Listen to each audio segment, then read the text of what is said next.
Obama compares Minnesota crackdown to behavior seen in dictatorships. U.S. Justice Department sends letter regarding Epstein files redactions to lawmakers. Politico. Rubio casts U.S., the child of Europe, as critical friend to allies. France assembles magistrate team to examine Epstein files. India fines Air India $110, $350 in Airbus incident, says lapse eroded public confidence. Former U.S. President Barack Obama sharply criticized the recent immigration enforcement operations by Immigration and Customs Enforcement agents in Minnesota, comparing their actions to conduct seen in dictatorships and saying the behavior was deeply concerning and dangerous. Obama's remarks were made in an interview released Saturday with commentator Brian Tyler Cohen, expanding on earlier criticisms of the operation as unlawful and heavy-handed. He said federal agents were deployed without clear guidelines and that aggressive tactics had sparked protests and community pushback, but he also praised ordinary citizens for organizing peaceful demonstrations in frigid weather to oppose the crackdown.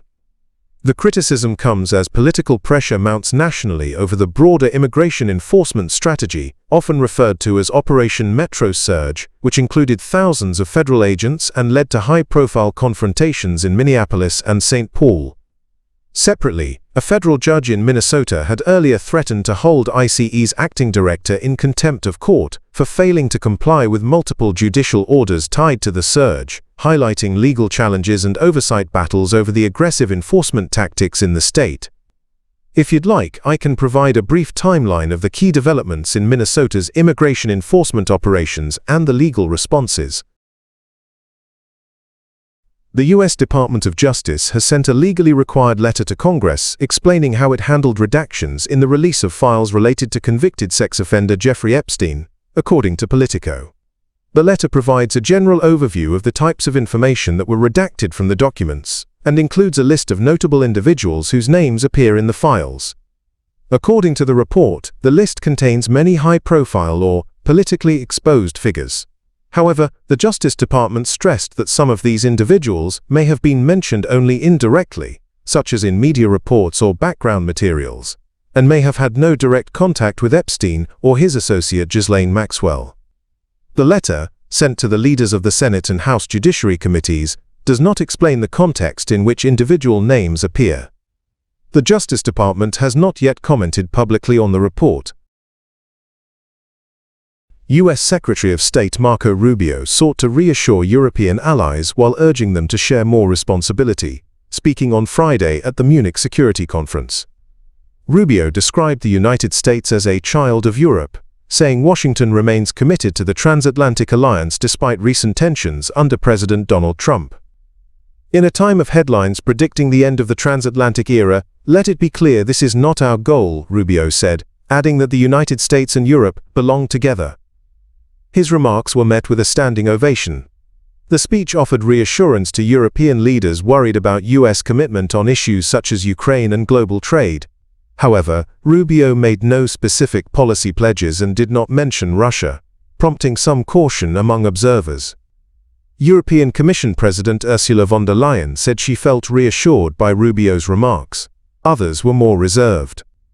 Former Lithuanian Foreign Minister Gabrielius Landsbergis said Europe's main shared concern was security, not cultural or civilizational decline, and argued Rubio's message did not represent a major shift in U.S. policy. Rubio's tone contrasted with last year's speech by Vice President J.D. Vance, who sharply criticized European governments over migration, free speech and democratic standards.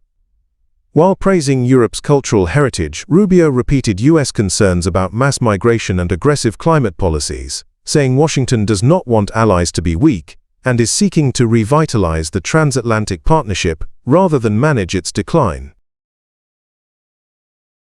The Paris prosecutor's office has created a special team of magistrates to examine evidence that could implicate French nationals in crimes linked to convicted sex offender Jeffrey Epstein. The prosecutor's office said the team will analyze material that could be used in new investigations and will work alongside police and France's National Financial Crimes Unit. Brunel case revisited. A key focus will be the case of Jean-Luc Brunel, a close associate of Epstein. Brunel was found dead in his cell at La Santé prison in Paris in 2022, while awaiting trial on charges including rape of minors and sexual harassment. Prosecutors had accused Brunel of assaulting underage girls and organizing the transport and hosting of young women for Epstein in the United States, the U.S. Virgin Islands, and France. The case was closed in 2023 following Brunel's death, with no further charges filed. French figures named in Epstein files. French prosecutors are also reviewing allegations involving several public figures named in newly released U.S. Justice Department files. An inquiry is underway into senior diplomat Fabrice Aydin, at the request of the French Foreign Ministry. Separately, prosecutors confirmed they received a complaint from a Swedish woman against model recruiter Daniel Siad, alleging rape in France in 1990. India's civil aviation regulator has fined Air India 9.2 crore rupees, about $110, 350, for operating an aircraft without a valid airworthiness permit, citing serious safety lapses and loss of public trust. According to a confidential order issued on February 5, an Airbus A320 flew 8 passenger services on November 24 and 25 last year, without a mandatory airworthiness review certificate, or ARC. The flights operated between New Delhi, Bengaluru, Mumbai, and Hyderabad. The Directorate General of Civil Aviation, or DGCA, said the permit is a critical safety document issued annually after compliance checks. The order held Air India's chief executive Campbell Wilson accountable for the lapse, stating that the incident had further eroded public confidence and weakened the airline's safety culture. Air India had earlier reported the incident voluntarily and conducted an internal probe, which found systemic failures and highlighted an urgent need to strengthen compliance practices. The airline's investigation also noted that pilots involved did not fully follow standard operating procedures.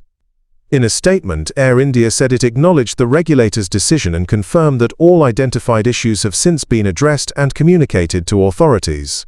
The airline has been directed to pay the fine within 30 days. The penalty comes as Air India continues to face heightened scrutiny, following a fatal Boeing Dreamliner crash in June last year that killed 260 people. The carrier has also received prior warnings from the regulator over safety audits and emergency equipment checks.